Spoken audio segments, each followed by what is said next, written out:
This is the EM Cases EM Quick Hits podcast, where our team of experts and educators bring you clear, concise, and condensed practice-changing knowledge on all those EM topics that you may not be totally comfortable with. Cases, the latest evidence, procedural tips and tricks, pitfalls to avoid, and the key take-home points and references on the EM Cases website.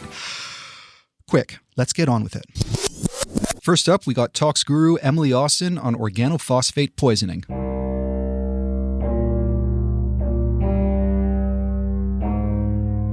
You're working a late night shift in the emergency department when you get a call overhead to recess. You look in and you see a young guy who's drowsy with vomit all over his shirt. He's dripping with sweat and appears to be breathing really quickly.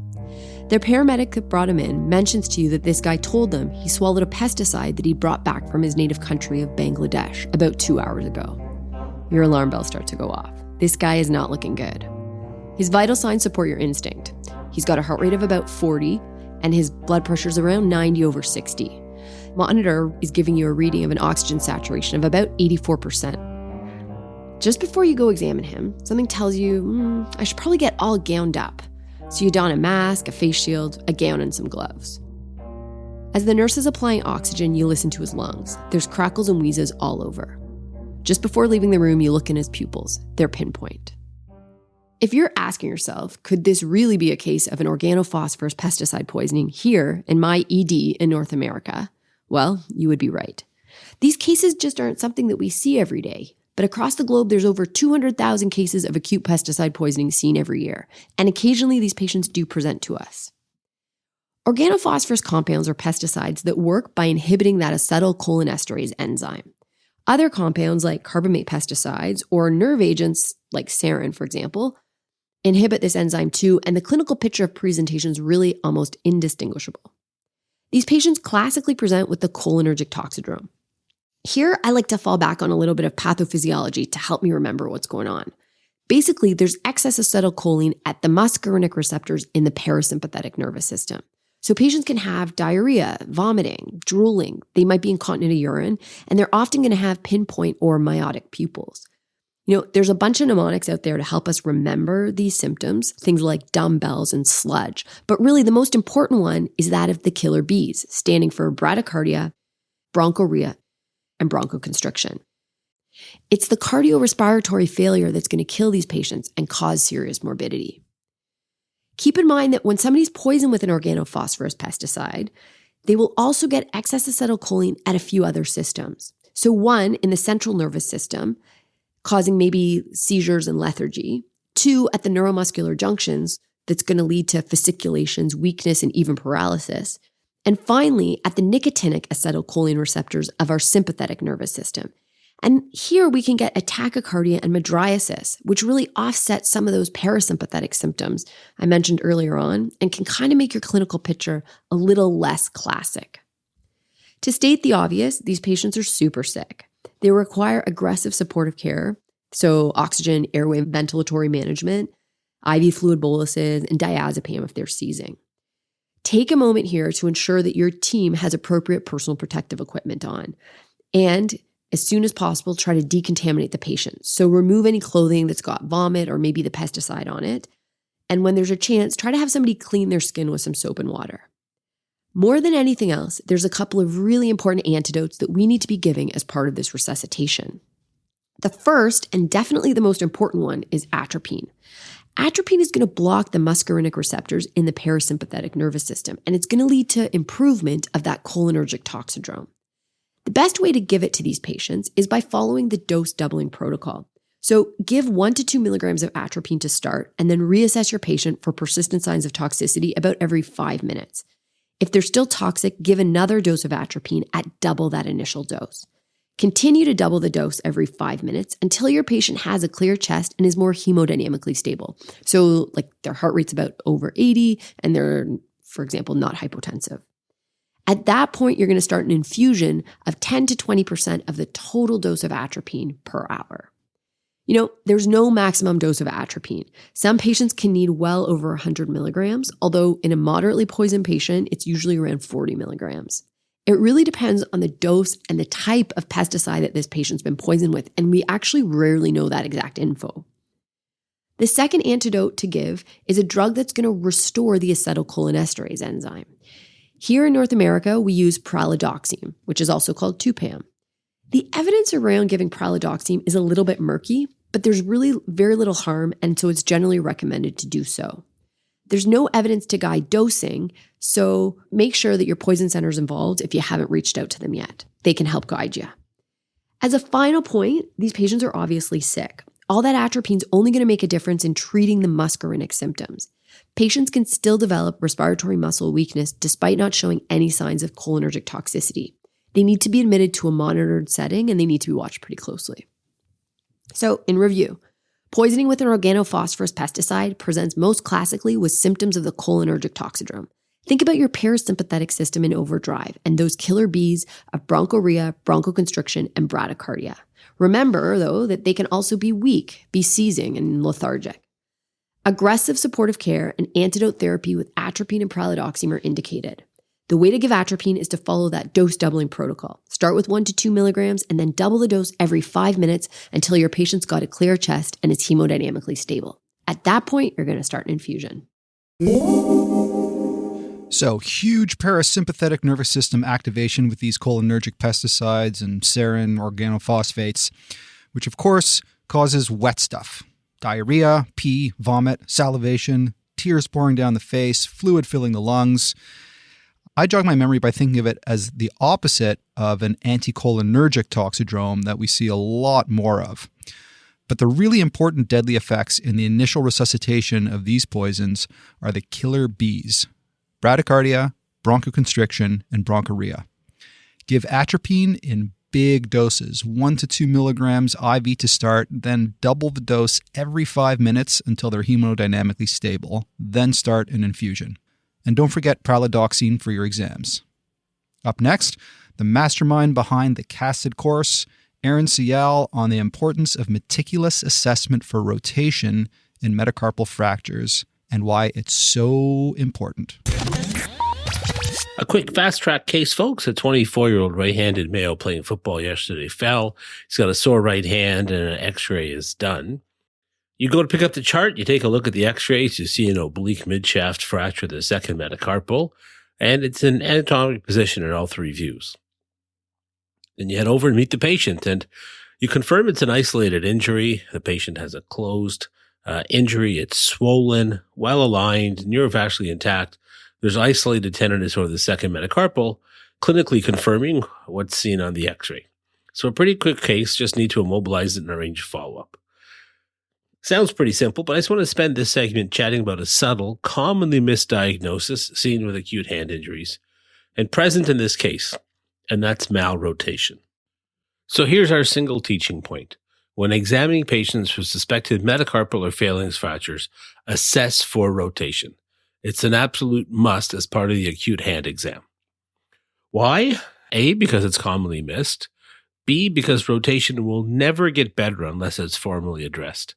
And C, because we are so dependent on our hands, a seemingly trivial amount of rotation can, in some patients, significantly affect function. So as I mentioned, the presence of malrotation is commonly missed. And as with many misdiagnoses, there are a few subtleties that must be appreciated to accurately diagnose and appropriately manage such patients. First, we must remember that looking for rotation in the hand is a clinical assessment, not radiographic. So here's the key. When looking for a rotation clinically, it must be done with the MCPs and PIPs in flexion. The patient's hand is sore. We must gently tease the fingers down into flexion. And what you're looking for is to see all the fingers point towards the scaphoid. You don't want to see any scissoring of fingers. A few reasons for putting the fingers in flexion. Having the fingers in flexion magnifies the degree of rotation. In extension, a 5-degree rotation of a metacarpal fracture would be very difficult to appreciate clinically. But if you put the fingers in flexion, those same 5 degrees could translate to anywhere from 1 to 1.5 centimeters off axis at the tip of the finger. So putting the fingers in flexion accentuates the rotation. Second, we want to flex the hand because functionally this is how the hand is used frequently. So it's important to check it through that range of motion to see functionally how that injury may affect the patient. And of course, aesthetically, it's quite important if there's a rotational deformity present. Nobody wants to see that. So flexion of the MCPs and PIPs is needed to properly assess for rotational deformity. Now, as a caveat, do realize that as a normal variant, a minor amount of scissoring of the fifth and fourth fingers is seen in maybe 10 to 15% of people. And if it's present as a normal variant, then the majority of time it's bilateral, highlighting the importance of actually checking the patient's opposite hand.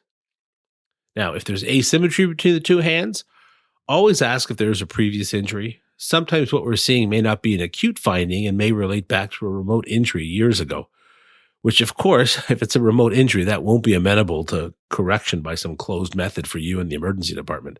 So do ask about previous injuries just in case that rotation was pre-existing. Once you detect acute malrotation, then one needs to derotate it, like straighten it out, until anatomical alignment is restored. And again, that will be confirmed clinically with the fingers in flexion. And of course, that patient needs proper mobilization and close follow-up, because once you reduce a fracture, it has a tendency to slip back, to go back to where it came from. And failure of good conservative management is one of the indications for operative treatment. So again, we're so dependent on our hands, precise anatomical alignment really is the goal. So what happened with this 24-year-old? So when his fingers went in flexion, there was subtle rotation. There was overlap covering about a quarter of the nail of the neighboring finger. So this rotation was detected in the emergency department. It was derotated, it was corrected, and then it was formally immobilized. The patient was seen within a week by our hand surgeons, came back on day 7, and when they removed the splint, the rotation had recurred. So it failed good conservative treatment.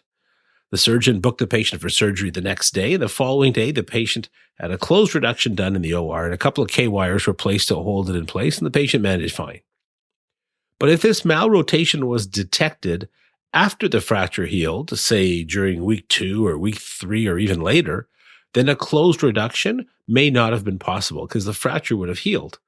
And therefore, he would have needed an osteotomy, meaning an open procedure where you have to break the bone and realign the fracture, significantly more complicated, obviously, than a simple closed reduction, highlighting the importance of detecting this subtle abnormality in the emergency department. So the main teaching point, look for rotation in patients with suspected metacarpal and phalanx fractures. The keys to doing this, remember, 1, rotation is a clinical diagnosis, not radiographic.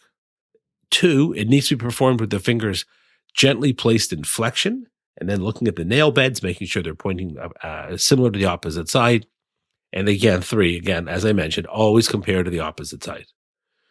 So start looking for rotation. You'll likely be surprised and probably feel good when you pick these cases up because they're often subtle. And not only will it increase your clinical confidence, but most importantly, patients will be optimally managed. If you find this tip on metacarpal fracture rotation changes your practice, please give us a shout out in the comment section in the show notes, because other docs may change their practices seeing the difference this makes to yours. Now, next up is Andrew Petrosoniak, who we all know as Petro, trauma team leader at St. Michael's Hospital in Toronto. Now, this one really hit home with me because I once missed a significant intra-abdominal injury after a stab wound, even after serial exams, bedside ultrasound, blood work, and a CT. You know, these intra-abdominal injuries can sometimes be really tricky to pick up.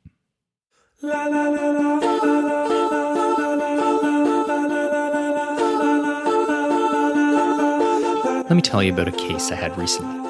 I was just finishing up my evening shift when I got a stat call to our trauma bay to assess a patient who'd been stabbed and walked into the ED. As I enter, I see a young male in his mid-20s standing next to the stretcher, 2 nurses helping him get into a gown. He's got a 3 to 4 centimeter stab wound on the left side of his belly. He looked quite well, mentating normally, so I knew his BP was perfusing his brain pretty well. We were still getting vitals, but from here I could see that I didn't need to call for blood quite yet. Stab wounds, though, can be quite tricky. Well, it can be the smallest wound on the surface. That might just be the tip of the iceberg, with life-threatening hemorrhage below. Meanwhile, some of those big gaping wounds with tons of bleeding are really just superficial lacerations, and there's no intra-abdominal injury. Before this guy laid down on our stretcher, I asked him to sit up, put his arms in the air so that I could see his whole torso. Immediately, I knew there was no other wounds that could surprise me later. like that back wound that later causes a tension pneumothorax. Stabbings are pretty common where I work, and I see a few more because of my trauma practice. But for anyone out there who doesn't manage these patients regularly, they can be quite challenging. There's a great new set of guidelines that will be helpful, and I've included them in the show notes. But for now, let's get back to the case. There's really one question that I try to answer quickly when these patients roll in. Do I need to get onto the phone to our friendly neighborhood trauma surgeon and get this guy to the OR, or do I have some time? And when I do this, it can be really boiled down to 4 key features, all of which can be done super quick in the initial assessment. Number 1, is the patient hemodynamically unstable? In this case, nope. Number 2, is there bowel evisceration? Nope, no bowel here. Number 3, is there peritonitis on exam? No, he's tender, but definitely no peritonitis. And number 4, is the implement or the object still impaled in the patient? Here, looks like the dude that stabbed him took the knife along with him. So now what? He doesn't need a stat OR. Well, I'll pay attention to the location of the wound. In this guy, it's in the left upper quadrant. So it's close enough that he could have a diaphragm injury or lung injury. It's also anterior. So I can actually do a local wound exploration. What the heck is this, you ask? Well, it's a technique to figure out if the anterior rectus fascia has been breached. If so, we'll assume there's peritoneal violation. A negative exam, however, is super helpful because the patient can be safely discharged assuming no other injuries. The big issue here is that people don't do this exam properly and don't apply it to the right patients. It's got to be an anterior abdominal stab wound, which this case it is, and we've already established there's no immediate indication for an OR. If this guy's BP is 60/40, you don't need a local wound exploration. Nope. You just need a surgeon who will bring him to the OR. If the patient was really obese or had multiple stab wounds, then there's really little role for this either. So I go ahead and do the procedure. It's done sterilely with proper lighting, retractors, and sure enough, I see the wound extends through the rectus fascia. Boom. He just bought himself an admission. But that's not it. There's imaging to be done. So I grab the ultrasound and do a fast. I fast all of these patients, even if they're stable, because I like knowing if there's free fluid, and I can convey the info to the surgeon at some point. A negative study doesn't do much good, but I find it's another data point and little downside. His fast was negative. So is his pericardial view, but this is so critical because you have to know if there's pericardial effusion, as this may require a pericardial window in the OR. Finally, I shoot an upright chest x-ray, looking for free air or pneumothorax, especially for wounds in the upper abdomen and epigastric region. So are we done? Admit him to surgery? That's actually pretty reasonable. Serial abdominal exams and blood work. But I typically still CT most of these patients because it gives me more info about the types of injuries and it's helpful when I speak with our surgeons. So this guy did get a CT. I should mention the back and flank wounds can't be managed without imaging. Definitely get a CT in those cases. One of the big take-home points here is that CT scans are far from perfect. In fact, they may miss anywhere from 10 to 60% of injuries. Some of those little knives, they don't cause a ton of tissue disruption, so it's super easy to miss the wound tract on CT. Don't be fooled with a negative CT. If you're not sure there's intra-abdominal injuries, just have them admitted. A nice little trick when you're CTing these patients, staple the wound to mark where it is on the skin surface. That way, you'll be able to identify it from the CT scanner. Another reason I ordered a CT for this guy, wound location. Upper abdominal injuries, especially left-sided ones, can result in diaphragm perf. CT isn't great at identifying these injuries with sensitivities only as high as 82%, but it definitely can help. So I added on a CT chest. In the end, he ended up having a hole in his colon and he required a laparotomy. No diaphragm injury on CT, and they confirmed that intraoperatively. So here are the 3 take-home points for the next time you have a patient with abdominal stab wounds. Number 1, remember the indications for the OR. Number 2, while the CT can be quite helpful to identify signs of intra-abdominal injury, it's really not sufficient. It's got to be coupled with serial abdominal exams over 24 hours to monitor for peritonitis. And number 3, don't forget the possibility of thoracic and diaphragm injuries for wounds that are in the upper abdomen. So, small abdominal stab wounds that appear benign at the skin may be just the tip of the iceberg with major injury lurking beneath.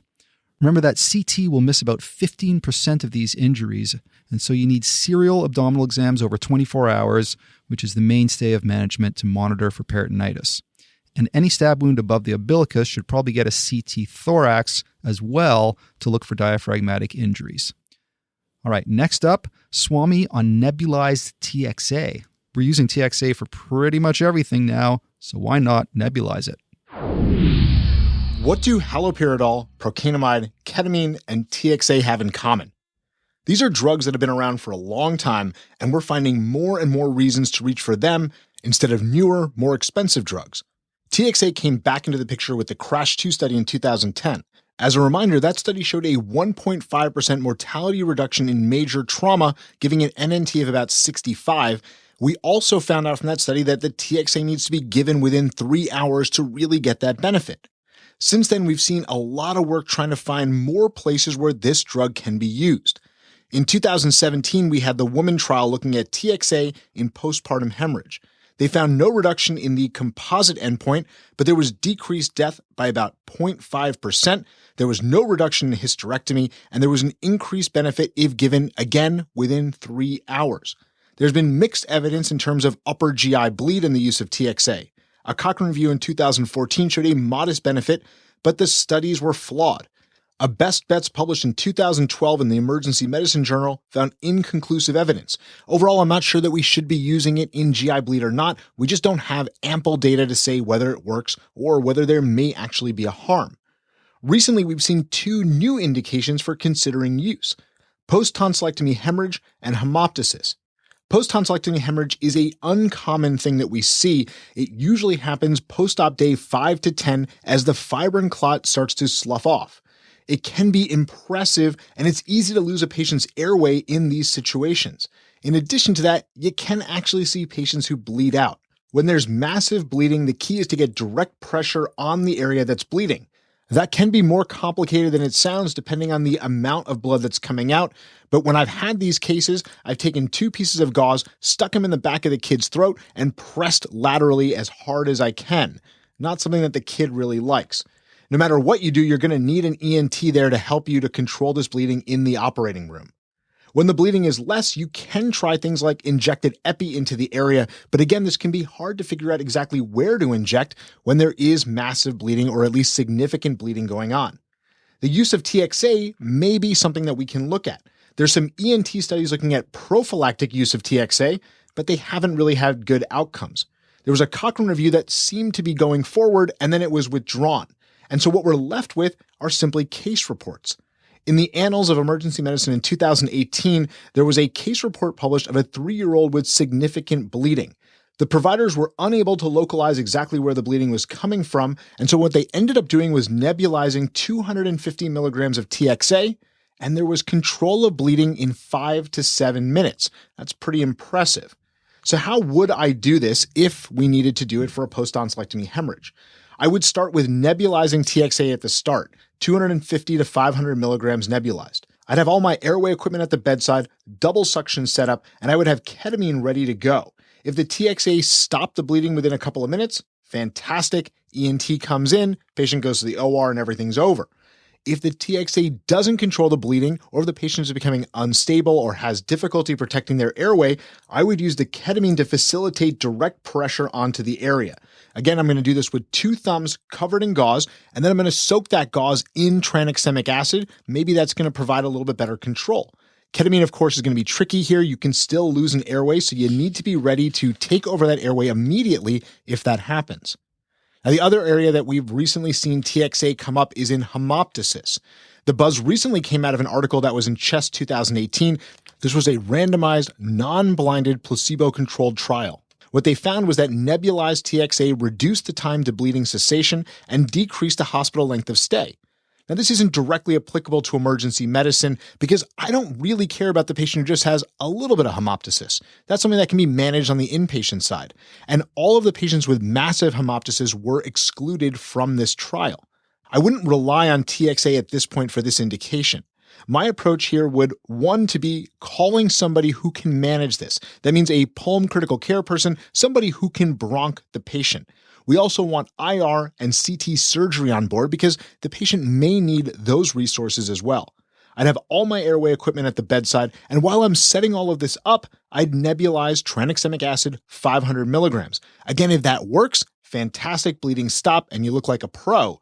If it doesn't, then we're going to move to controlling the airway, and I'm going to refer you back to Scott Weingart's post on this topic for exactly how we should manage those airways.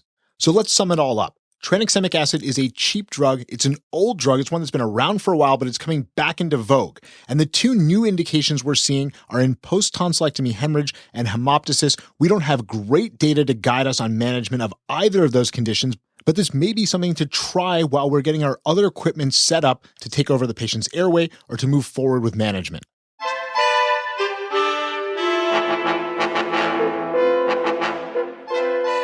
All right, well, TXA for everything, right? Well, not exactly, but there is little downside to trying nebulized TXA for your patient who comes in with moderate hemoptysis or your post-tonsillectomy patient who won't stop bleeding. Big RCTs are pending to make this prime time. And last but certainly not least, podcaster extraordinaire, pediatric EM educator and retrieval medicine doc from the UK, now working in Australia, the woman from the fantastic St. Emlyn's podcast, Dr. Natalie May. Now, this quick hit will especially be helpful if you're a nurse or a paramedic or a doc who places peripheral IVs in kids. Here's IV cannulation tips and tricks. It's your evening shift as the senior in charge of the emergency department when one of the junior doctors approaches you for help with pediatric cannulation. The child they're looking after is 2 years old, has been unwell for a few days and needs bloods for investigation of a fever of unknown source. They've already had a couple of attempts at accessing a vein. One seemed to blow immediately and the second refused to bleed back before bruising as soon as the cannula was withdrawn. This kind of situation still makes me a bit anxious, even as someone with a good amount of experience of pediatric emergency medicine, especially because the tension and anxiety seems to just increase with each additional attempt. The nursing staff seem to doubt your abilities. You start to doubt your abilities. The parent holding the child has to cope with consoling them through a procedure that might make them themselves anxious. And of course, the child is pretty often crazy by now. So there's a couple of things that I tend to go through to try to make things a bit smoother. Number one, the urgency. Does this really need to be done right now, or can you all go and take a break? And actually, does this need to be done at all? That's something that's really important to know before you go. If everyone is stressed out and the temperature in the room has increased by 10 degrees, sometimes taking some time out will help.